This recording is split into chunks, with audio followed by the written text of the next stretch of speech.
ज्योति जगा लो, होगा दूर अंधेरा। ओम शांति, ओम शांति, ओम शांति।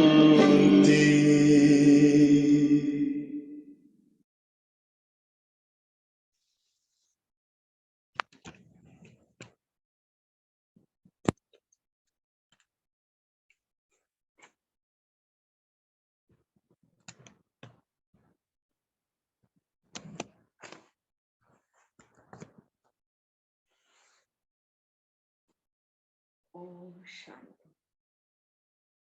गुड मॉर्निंग सभी को। आज 17 अक्टूबर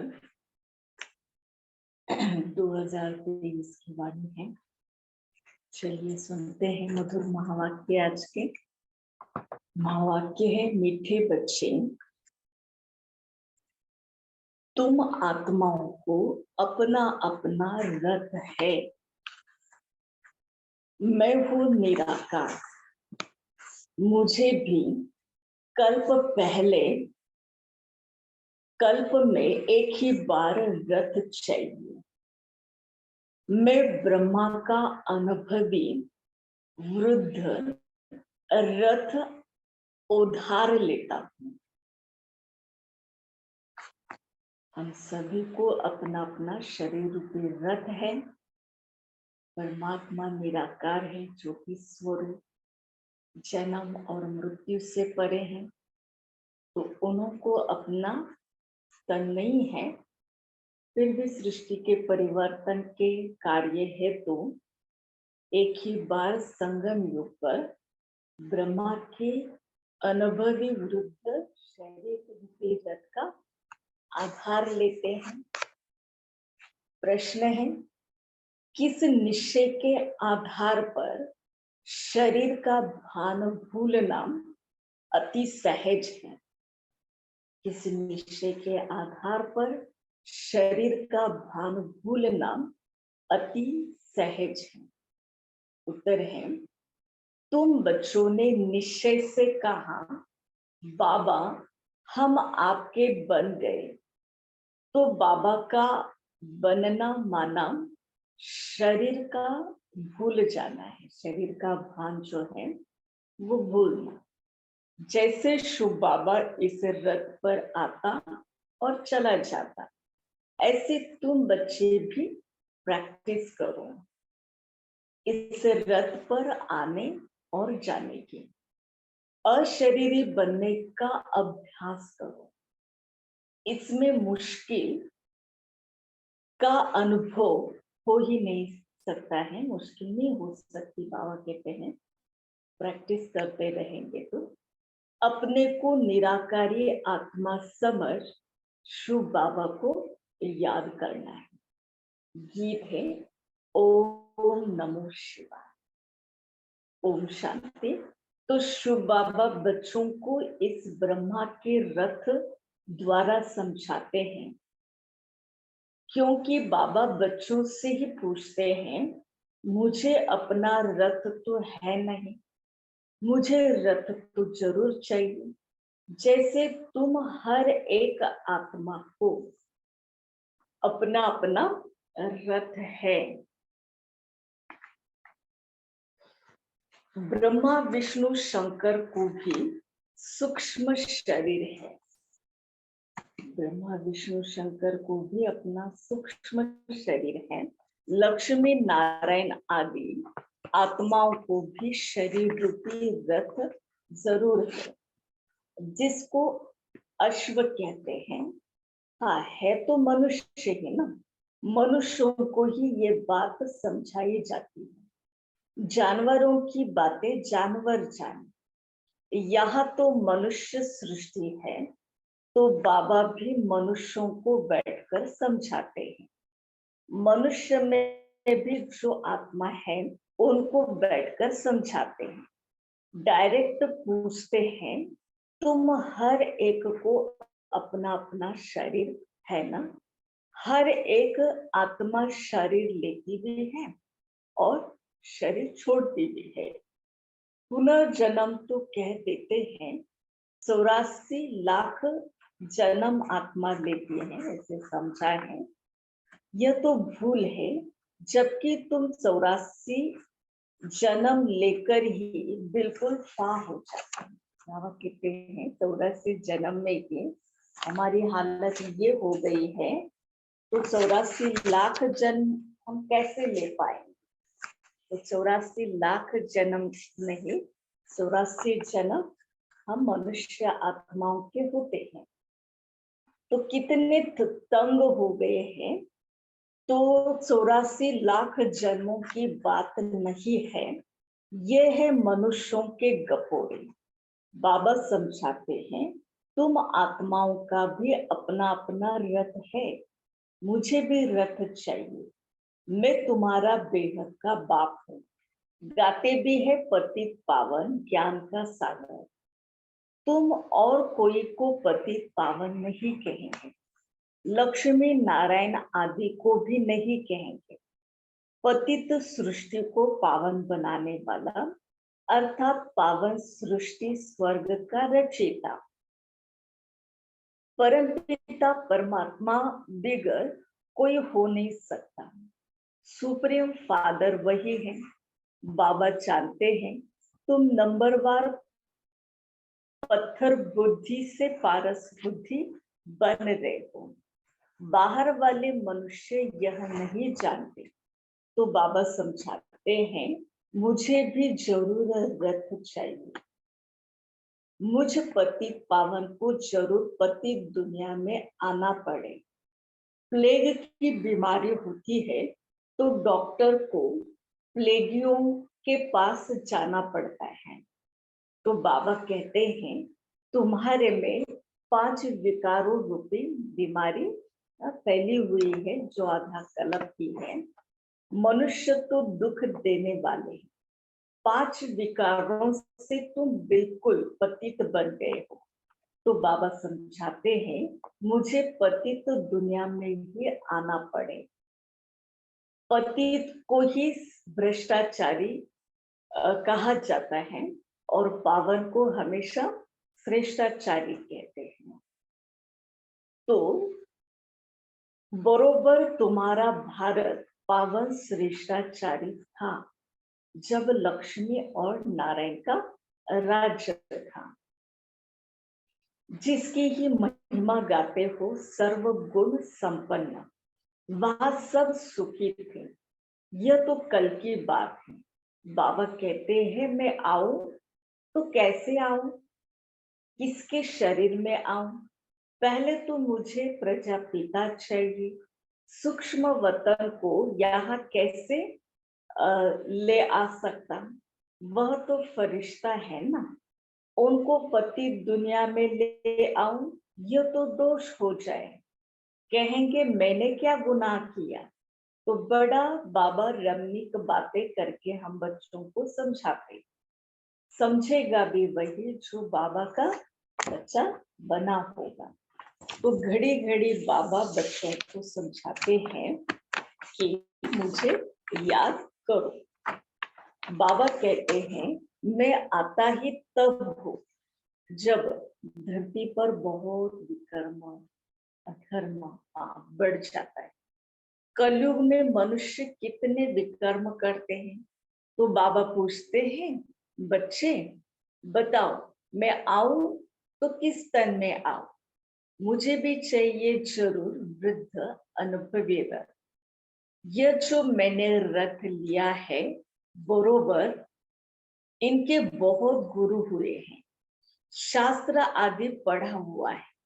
यह भी लिखा हुआ है ना कि बहुत पढ़ा हुआ था। अर्जुन की बात नहीं। मुझे कोई अर्जुन व कृष्ण का रथ थोड़ी चाहिए। मुझे तो चाहिए ब्रह्मा का रथ, जिसको ही प्रजापिता कहेंगे। कृष्ण को तो प्रजापिता नहीं कह सकते हैं। बाबा को तो ब्रह्मा का रथ चाहिए, जिससे ब्राह्मण प्रजा आदि रचे।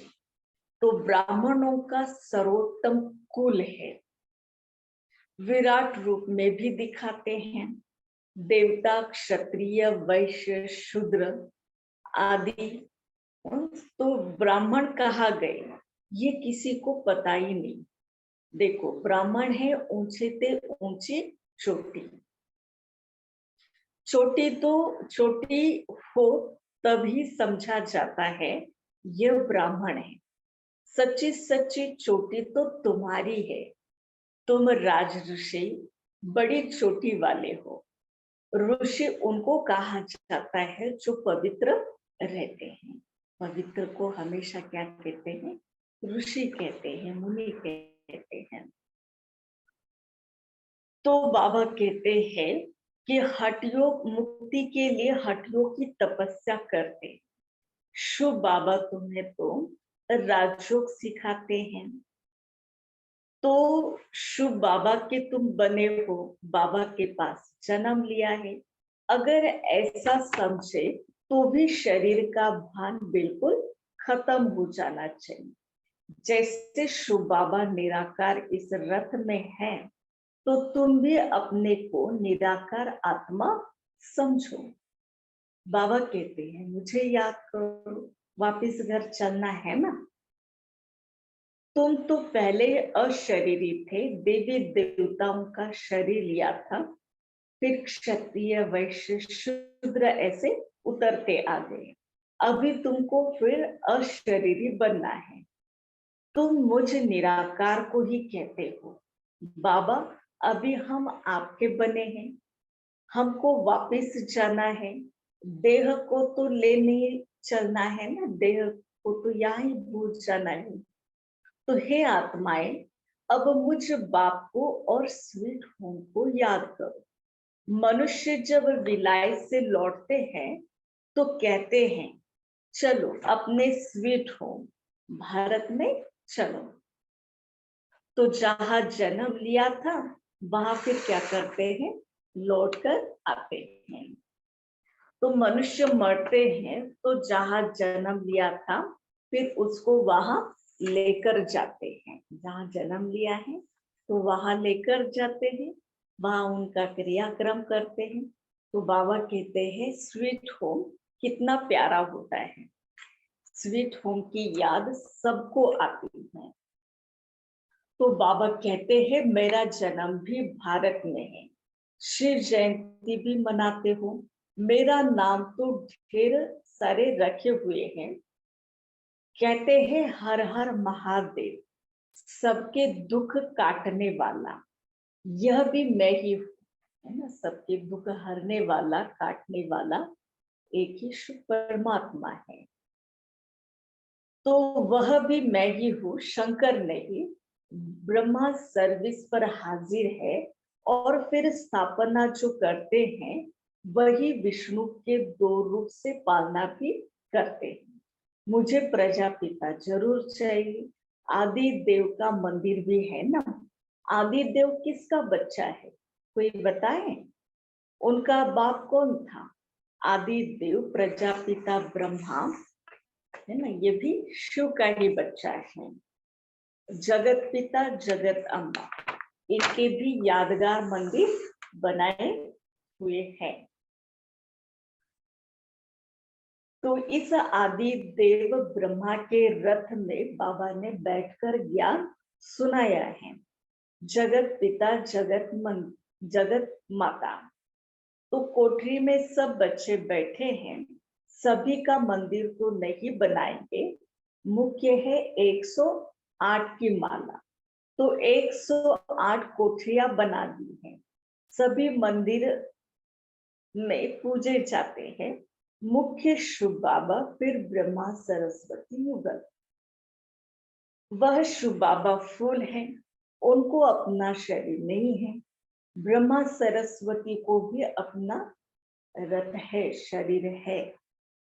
तो माला शरीरधारियों की बनी हुई है।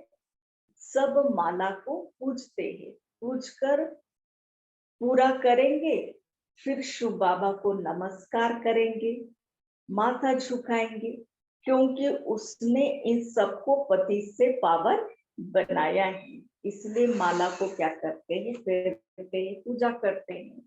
माला हाथ में लेकर राम राम आदि जपते हैं। बाबा कहते हैं मैं परमात्मा के नाम का किसी को पता ही नहीं है। शुभ बाबा है मुख्य, फिर प्रजापिता ब्रह्मा और सरस्वती भी मुख्य हैं। बाकी ब्रह्मा कुमार कुमारियां जो जो पुरुषार्थ करते हैं ना, उन्हों के भी नाम होंगे। आगे चलकर तुम सब देखेंगे। जब पिछाड़ी होगी तब तुम यहाँ आकर बैठेंगे। बाबा कहते पिछाड़ी में सब बाबा के पास आकर ज्ञान लेंगे, पढ़ाई पढ़ेंगे, तो कोई काम जो पक्के हो योगी होंगे वही रह सकेंगे। भोगी तो थोड़ा थका सुनने से ही खत्म हो जाएंगे। कोई को ऑपरेशन देखने से ही मनुष्य अनकॉन्शियस हो जाते हैं। अभी पार्टीशन में कितने मनुष्य मरे भी हैं। वो लोग तो गपोड़ा मारते रहते हैं कि हमने बेगर कोई लड़ाई राज्य ले लिया, परंतु इतने मरे जो बात मत पूछो। देखो यह है झूठी माया, झूठी दुनिया।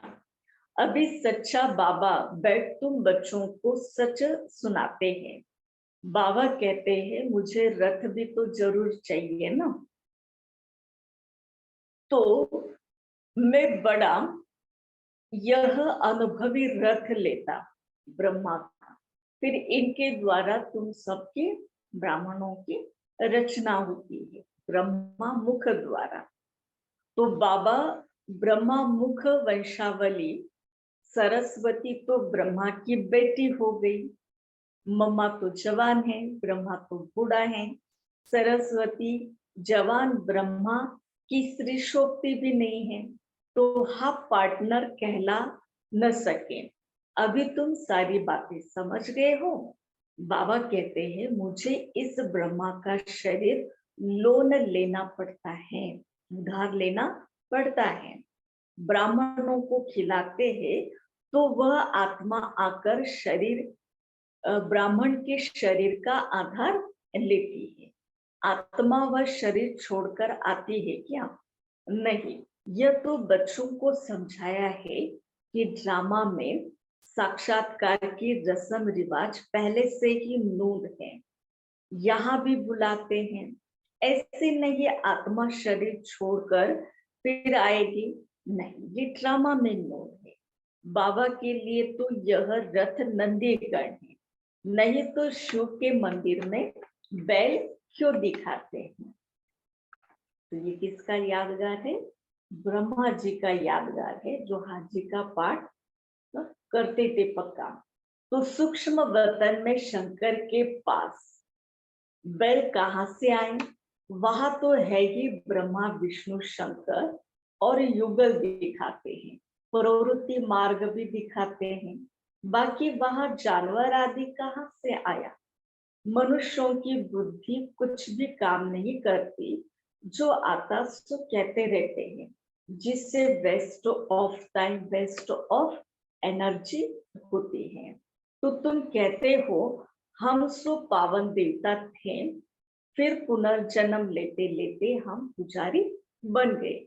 आपे ही पूज्य, आपे ही पुजारी। तो माया मनुष्यों को बिल्कुल पत्थर बुद्धि बना देती है।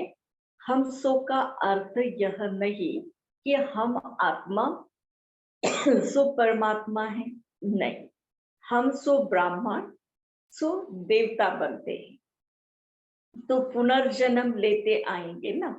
अच्छी कितनी समझानी बाबा बच्चों को देते हैं। बाबा कहते हैं मैंने भी इस ब्रह्मा तन का आधार लिया हुआ है। देखो इसने बहुत गुरु किए हैं, शास्त्र आदि पढ़े हैं, जन्म भी पूरे 84 जन्म लिए हैं। तो हम तुमको इन सहित बताता हूँ, ब्रह्मा को भी बतलाता हूँ, सदैव तो सवारी नहीं कर सकता हूँ। ब्रह्मा मुख वंशावली ब्राह्मणों को मैं ज्ञान समझाता हूँ। ब्रह्मा मुख वंशावली बच्चे ही इस ज्ञान को समझकर धारण करते हैं। तो ब्रह्मा मुख वंशावली ब्राह्मणों को बतलाता हूँ। तो बाबा कहते हैं बच्चे मुझे याद करो और मैं आता हूँ, मुझे तो सेवा करनी है। तो श्री श्री शिव की मत पर भारत पावन बनता है। नर्क वासियों को श्री श्री का टाइटल देना तो रॉन्ग है ना। आगे श्री नाम नहीं था। फिर सूक्ष्म वतनवासी ब्रह्मा विष्णु शंकर, फिर श्री लक्ष्मी श्री नारायण। तो ये समझने की बातें हैं। नॉलेज भी बहुत सहज है, बड़े मजे से समझ सकते हैं। परंतु कोई कोई पढ़ते पढ़ते ना रफ्फू चक्कर हो जाते हैं, माया के वश हो जाते हैं।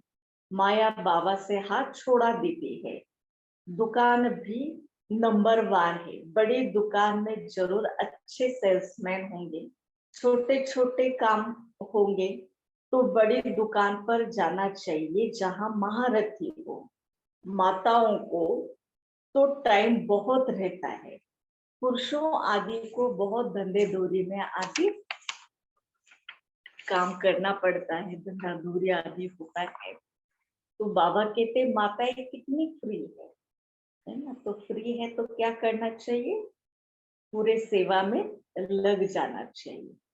खाना पकाया बस, वह तुम फिर बंधन डालते। सुनते हैं ब्रह्मा कुमारियों के पास जाने से विष बंद हो जाएगा, तो रोकते हैं। शुभ बाबा ऐसे तीर करनी फिसलने वाली चीजें हैं जो घड़ी घड़ी भूल जाती है। बाबा बिल्कुल सहज रास्ता बच्चों को बताते हैं कि बच्चों मुझे याद करो तो तुम्हारे विकर्म सारे कट जाएंगे और मेरे पास भी तो आ जाएंगे। याद ही नहीं करेंगे तो पाप भी नहीं कटेंगे, फिर साथ कैसे ले जाओ। फिर तो सजा खाकर जाना पड़ेगा वापस। भक्ति मार्ग में छाछ ही पीते हैं। मक्खन तो तुमने सतयुग त्रेता में खाया है, बाकी पीछे छाछ रह जाती है। छाछ भी पहले ना अच्छी मिलती, अब तो बिल्कुल पानी वाली। सतयुग त्रेता में दूध घी की नदियां बहती है। अभी तो घी कितना महंगा हो गया है ना? और उसमें कुछ क्वालिटी भी नहीं रही है। सब क्या हो गए हैं, मिलावट वाली चीजें हो गई है। तो बाबा कहते हैं कि अभी यहाँ का हर जो भी वस्तु कहे, चीज कहे, इसको क्या कहेंगे, बाबा कौन सी उपमा देते हैं, छाछ की उपमा देते हैं। माना उसमें कोई सत्व सतो प्रधानता पिरीची नहीं रही थी। तो चलिए यही दुनिया हमें फिर से क्या करनी है, अपने ही त्याग तपस्या बल के द्वारा स्थापन करनी है, यानी अपने अंदर उस दैवी गुणों को धारण करना है। अच्छा, मीठे माता पिता बाप दादा का मीठे मीठे सीखी लदे बच्चों प्रति याद प्यार और गुड मॉर्निंग। रूहानी बाप की रूहानी बच्चों को नमस्ते। हम रूहानी बच्चों की रूहानी माता पिता बाप दादा को याद प्यार गुड मॉर्निंग और नमस्ते। तो चलिए आज धारण करते हैं मुख्य सा पॉइंट। पहला है राज ऋषि बन तपस्या करनी है। पूजनीय माला में आने के लिए बाबा समान सेवा करनी है। पक्का योगी बनना है। नॉलेज तो बड़ी मजे की है, इसलिए रमणीकता से पढ़ना है, मूझना बिल्कुल नहीं है। वरदान है आज का, वैरायटी अनुभूतियों द्वारा सदा उमंग उत्साह से भरपूर रहने वाले विघ्न जीत भव। वैरायटी अनुभूतियों द्वारा सदा उमंग और उत्साह में रहने वाले, भरपूर रहने वाले विघ्न जीत भव। विस्तार है, जो अमृत वेले सारे दिन के लिए वैरायटी उमंग उत्साह की पॉइंट बुद्धि में इमर्ज करो। हर दिन की मुरली से उमंग उत्साह की पॉइंट्स नोट करो। वह वैरायटी पॉइंट्स उमंग उत्साह बढ़ाएगी। मनुष्य आत्मा का नेचर है कि वैरायटी पसंद आती, इसलिए चाहे ज्ञान की पॉइंट मनन करो या रूह रिहान करो, वैरायटी रूप से 0-1 अपने हीरो पार्ट की स्मृति में रहो तो उमंग उत्साह से भरपूर रहेंगे और जो भी सारे विघ्न है ना वो भी खत्म हो जाएंगे। तो ऐसे उमंग उत्साह से भरपूर हमें रहना है। बाबा से हर संबंध की, हर गुण शक्तियों की क्या करनी है, वैरायटी तरह से याद करनी है और उस याद से अपनी आत्मा में बल जमा करना है, उमंग उत्साह जमा करना है। चलिए, आज का विशेष स्लोगन है, अपनी अवस्था को ऐसा शांत चित्त बना लो। अपनी अवस्था को ऐसा शांत चित्त बना लो जो क्रोध का भूत दूर से ही भाग जाए, है ना। तो इसलिए एक ही उपाय है। बाबा कहते हैं अपने शांति के स्वधर्म में हमें क्या करना है, स्थित रहने का अभ्यास करना है। जितना स्वधर्म में आत्मा शांत स्वरूप हुई स्वमान का अभ्यास करेंगे तो बाबा कहते कि क्रोध ही क्या, और भी जो भी सारी कमी कमजोरियां हैं वो भी क्या हो जाएगी, खत्म हो जाए। ठीक है, चलिए इस शांति सागर परमात्मा की याद में हम बैठते हैं 3 मिनट। ओम शांति शांति।